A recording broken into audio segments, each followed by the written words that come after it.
Oh no, my phone decided to stop the video instead of pausing the video. It was on pause, I promise you, and then it just didn't.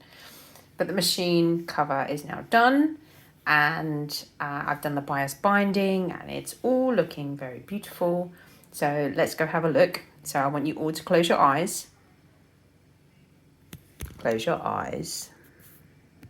And open your eyes. We now have a bespoke sewing machine cover for your machine. Now there's a couple of creases in it at the moment, but that's just the foam, and that's because I had to literally fold it in half and buckle it to get it under the machine. But those buckles will start to relax. I've seen it with other covers and just with using memory foam.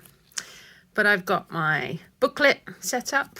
I've got my, oh no, I can't grab it. There, I've got my seam ripper there. I've got a spare pen. I've got my pocket, which works lovely. So I can stick bobbins and things specifically, attachments specifically for the machine in here.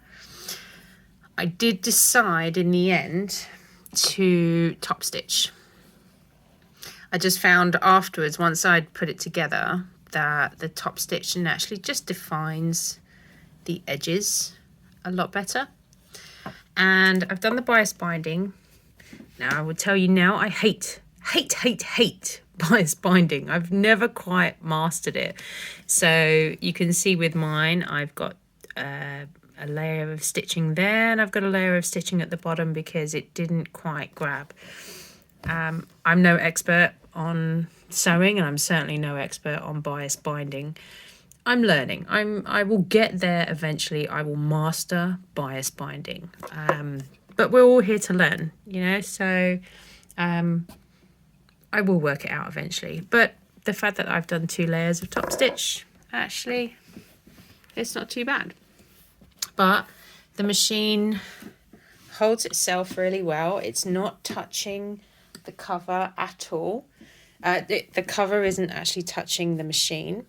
Now, if you had ribbons at the ends, you could just hold both ribbons and just pull the whole thing up. But it's the good thing about memory foam is not memory foam. Why did I say memory foam? Fusible foam. That's what I was meant to say. The good thing about it is it's really light.